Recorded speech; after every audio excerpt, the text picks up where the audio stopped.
اب سوال یہ پیدا ہوتا ہے کہ ایک نیا قانون بھی آ گیا ہے، ایک نئی پولیٹیکل پارٹی یا ایک نیا گروپ بھی تشکیل پا رہا ہے، جہانگیر ترین صاحب لوگوں کو اکٹھا کر رہے ہیں، تو کیا واقعی ہم ایک نئے الیکشن کی طرف بڑھ رہے ہیں؟ اور جو نیا الیکشن ہوگا اس میں جو دو بڑے سیاسی مخالفین ہیں، یعنی کہ ایک تحریک انصاف ہوگی، پتہ نہیں اس کی کیا شکل ہوگی لیکن اس کا نیریٹو تو موجود ہوگا، اور دوسری پی ڈی ایم اور اس کے اتحادی ہوں گے، تو یہ ان کا بیانیہ کیا ہوگا؟ امتیاز گل صاحب، عمران خان صاحب جو ہیں ان کو بہت سے لوگ آج کل چھوڑ کے جا رہے ہیں، تو یہ جو لوگ چھوڑ کے جا رہے ہیں، کچھ تو کہہ رہے ہیں جی ہم سیاست نہیں کریں گے، کچھ جو ہیں وہ مختلف پارٹیوں میں چلے جائیں گے، تو یہ لوگ جو ہیں یہ اگلا الیکشن آسانی سے جیت پائیں گے؟ اس لیے میں آپ سے سوال کر رہا ہوں کہ آپ ذرا سنیں عمران خان صاحب کا سیاسی وفاداریاں تبدیل کرنے والوں کے بارے میں انہوں نے کیا نیریٹو دیا ہے۔ ہمیشہ آپ کی شکلوں کے ساتھ لوٹا لکھا جائے گا، آپ کے بچوں کی جو شادیاں ہوں گی، آپ کے بیٹے کی بیوی کہے گی تمہارا باپ لوٹا تھا، بچے کو آپ کے نام پتہ چل گئے ہیں، آپ کے لیے شادیوں میں جانا مشکل ہو جائے گا، آپ کے بچوں سے لوگ شادیاں نہیں کریں گے، اسکول کے اندر آپ کے بچوں سے برا بھلا کا مذاق کریں گے، برا بھلا کہیں گے۔ لوٹے وہ ہیں جو اس ملک سے غداری کرتے ہیں۔ نوجوانوں، آپ نے گھر گھر جانا ہے اور ایک ایک دروازے پہ ایک ہی آواز دینی ہے کہ لوٹوں کو ہم نے ہرانا ہے۔ لوٹے بھی بڑی قسموں کے ہوتے ہیں، غسل خانے والے لوٹے، وہ لوٹے جو رنگ برنگی، کوئی بڑا کوئی چھوٹا، لیکن سارے لوٹوں میں ایک چیز کامن ہوتی ہے، وہ ضمیر فروش ہوتے ہیں۔ اب میرا سوال آپ سے یہ ہے کہ عمران خان ڈسکوالیفائی ہو جاتے ہیں یا جیل چلے جاتے ہیں، تو ان کے جیل چلے جانے کے ساتھ یہ جو لوٹوں کے بارے میں جو ان کا نیریٹو ہے، کیا یہ بھی قید ہو جائے گا یا یہ کوئی افیکٹ کرے گا پالیٹکس پہ؟ دیکھیں، دنیا میں کبھی ایسے نہیں ہوا ہے، آپ جو مرضی کر لیں، عمران خان اس کو ڈسکوالیفائی کر دیں، خدا نخواستہ اس کو کچھ اور بھی ہو جائے۔ جن لوگوں کے ذہنوں میں اگر یہ بات گھر کر گئی ہے کہ ان کے ساتھ پچھلے 70-75 برسوں میں کیا ہوا، ہمارے گورننس انڈیکیٹرز بہتر نہیں ہوئے ہیں، رول آف لا میں ہم بہت خراب ہیں، یعنی آج جو پاکستان کی حالت ہے تو وہ تو انہی لوگوں کی وجہ سے ہے۔ اب یہ لوٹے ہیں، اللہ ان کو مبارک کرے، جو بھی نئی پارٹیاں ہیں، پی ٹی آئی نے بھی ان کو ویلکم کیا ہے، پی ایم ایل این والے بھی ہو سکتا ہے کچھ لوگوں کو قبول کر لیں، لیکن ہونا ان کے ساتھ شاید وہی ہے جو کہ اس شعور کے تحت ہوگا جس کا ذکر عمران خان نے کیا۔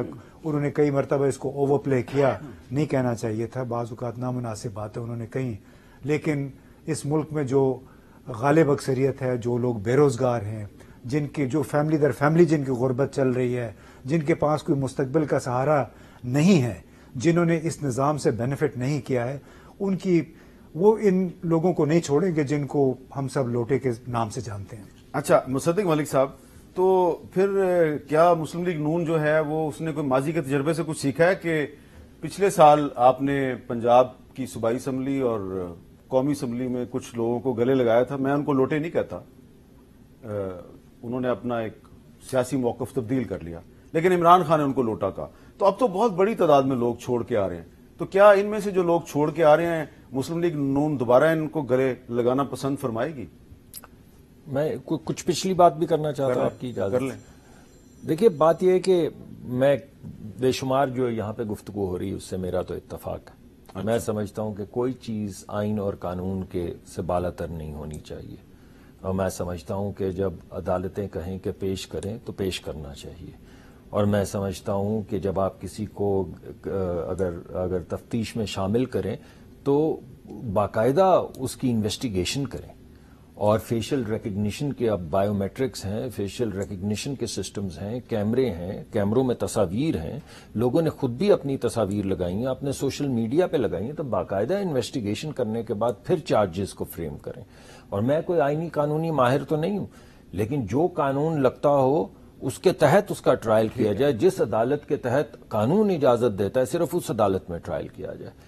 اور میں یہ بھی مانتا ہوں کہ خواتین کو گرفتار کرنا بھی ایک سلیقے سے کیا جائے، اس کے اندر جو ہماری روایات ہیں ان کو سامنے رکھا جائے، لیکن میری پھر خواہش یہ ہے کہ جس رات مریم کو 2 بجے 3 بجے گرفتار کیا گیا تھا اس دن بھی یہ سوچنا چاہیے تھا، یہ گفتگو اس دن بھی ہونی چاہیے تھی۔ میں نے تو کر ڈالی نا، تو میرے دوستوں کو اس دن بھی یہ گفتگو کرنی چاہیے تھی. اس دن تو گفتگو کا رنگ کچھ اور تھا.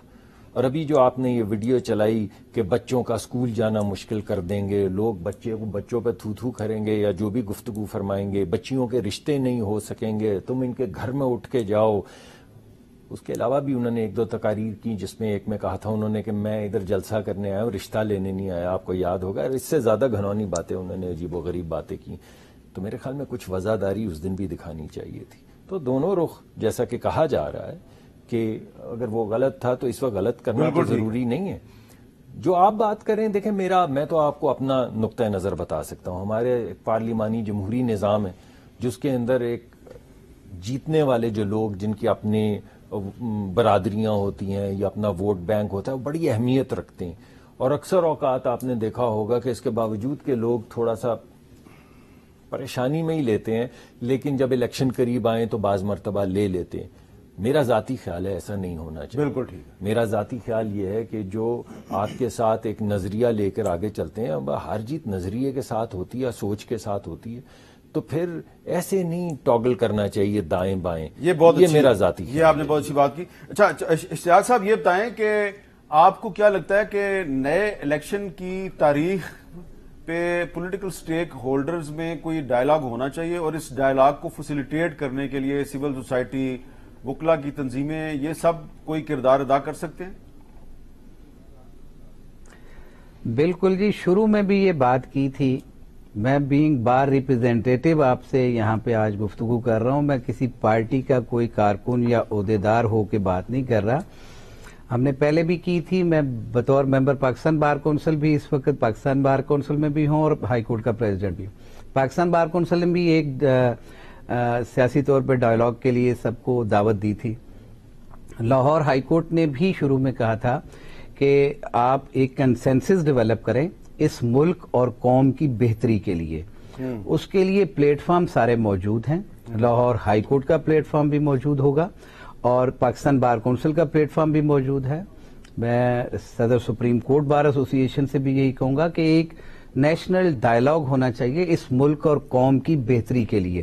اور اگر ہم لوگ اس بہتری میں اپنا رول پلے کر سکیں تو وی آل آر ریڈی, اور ہم لوگ یہ کرنے کے لیے تیار ہیں. اور اگر یہ ڈائلاگ نہیں ہوگا نا تو پھر ملک ترقی نہیں کر سکتا, پھر یہ معیشت بہتر نہیں ہو سکتی. یہ مجھ سے زیادہ بہتر مصدق ملک صاحب جانتے ہیں. اچھا مصدق ملک صاحب, کو ایک ترقی کی راہ پہ گامزن کرنے ان کا فرض ہے.